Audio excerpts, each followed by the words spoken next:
మీరు కోపంతో ఏమీ సాధించలేరు. అయిన వారిని కాని వారిగా చూసుకోవటం తప్ప. నీ జీవితం ప్రశాంతంగా ఉండాలంటే రెండే మార్గాలు. నీ సమస్యను ఇతరులకు చెప్పకూడదు. 2.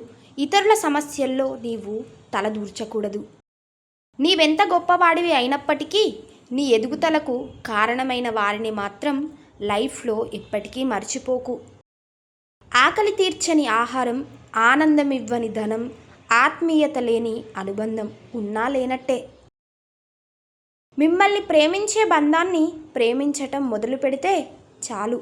మిమ్మల్ని ద్వేషించే మనుషుల గురించి ఆలోచించే టైం మీ దగ్గర ఉండదు.